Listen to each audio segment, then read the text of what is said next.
Good morning, boys and girls. This is Mrs. Peterson, and I would like to share a book that I have read to my second graders called Rosie, Revere, Engineer.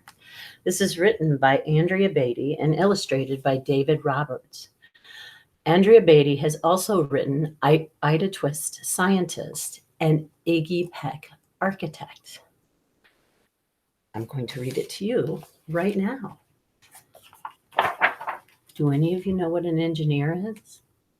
Let's see if you can figure it out. This is the story of Rosie Revere, who dreamed of becoming a great engineer. In Lila Greer's classroom at Blue River Creek, young Rosie sat shyly, not daring to speak. Look at this classroom. Does it look like our classrooms?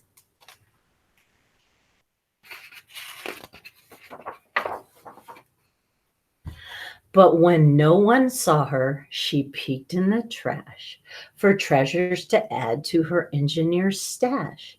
And late at night, Rosie rolled up her sleeves and built in her hideaway under the eaves.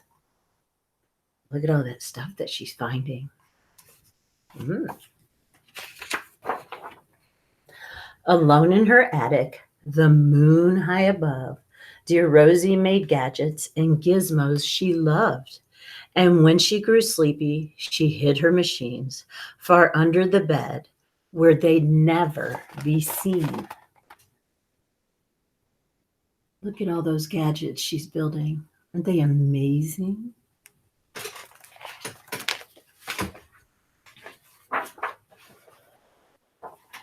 When Rosie was young, she had not been so shy. She worked with her hair swooping over one eye and made fine inventions for uncles and aunts, a hot dog dispenser and helium pants. Look at her uncle, he's flying. The uncle she loved most was zookeeper Fred. She made him a hat to keep snakes off his head. From parts of a fan and some cheddar cheese spray, which everyone knows keeps the pythons away.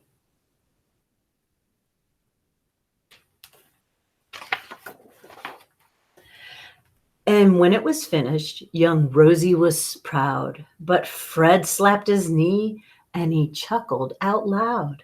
He laughed till he wheezed and his eyes filled with tears, all to the horror of Rosie Revere, who stood there embarrassed, perplexed, and dismayed. She looked at the cheese hat and then looked away. I love it, Fred hooted. Oh, I truly do. But Rosie Revere knew that could not be true. She stuck the cheese hat on the back of her shelf, and after that day, kept her dreams to herself. Do you think her uncle was laughing at her? Or was he laughing because he was delighted by her invention?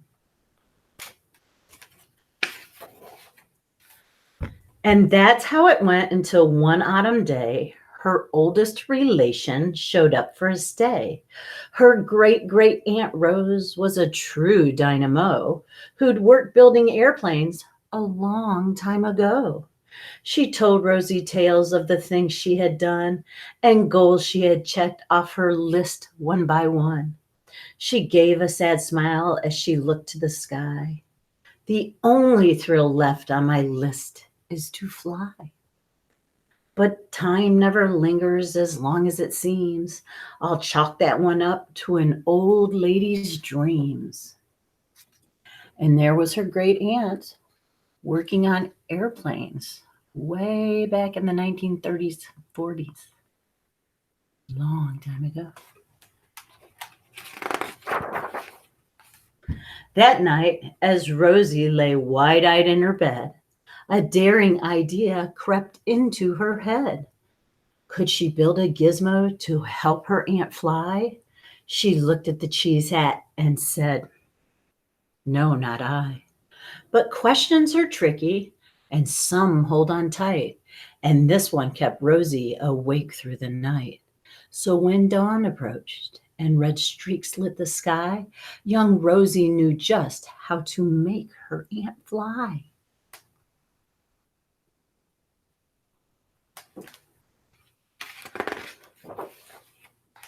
She worked and she worked till the day was half gone, then hauled her cheese copter out onto the lawn to give her invention a test just to see the ridiculous flop it might turn out to be. She still didn't have a lot of confidence. What do you think? Will it fly? Strapped into the cockpit, she flipped on the switch. The Hello Cheese copter sputtered and twitched. It floated a moment and whirled round and round, then froze for a heartbeat and crashed to the ground.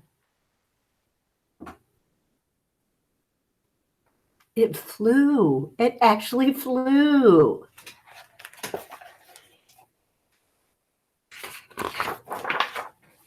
Then Rosie heard laughter and turned around to see the old woman laughing and slapping her knee. She laughed till she wheezed and her eyes filled with tears, all to the horror of Rosie Revere, who thought, oh no, never, not ever again will I try to build something to sputter or spin, or build with a lever, a switch, or a gear. And never will I be a great engineer.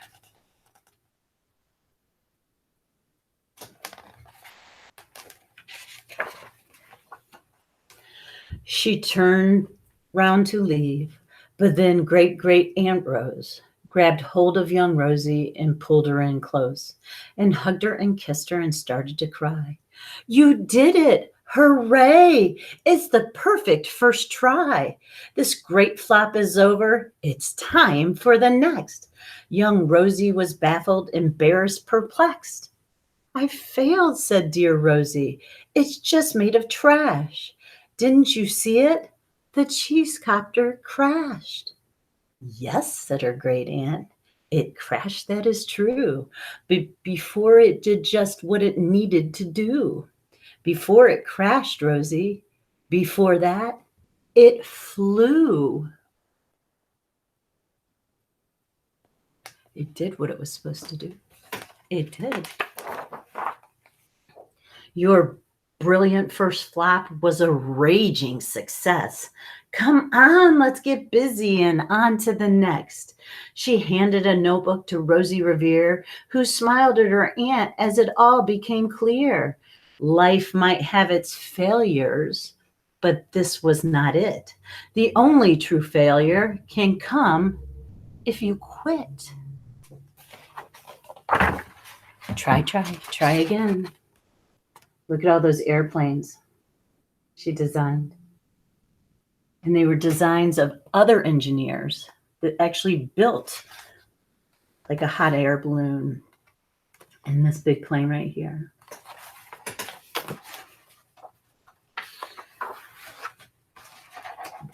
They worked till the sun sneaked away to its bed. Aunt Rosie tied her headscarf around Rosie's head and sent her to sleep with a smile ear to ear to dream the bold dreams of a great engineer.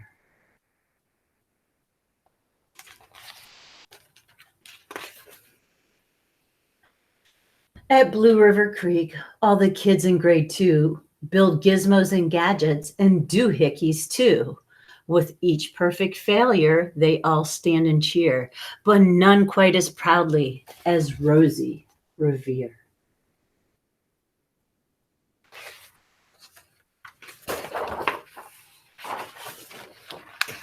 And there's Rosie looking up at great Aunt Rose. And what is she doing?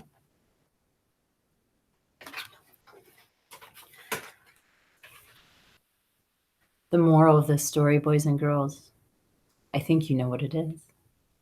Never, ever give up. Have a great day. Go play in the sun. Smile. We all miss you.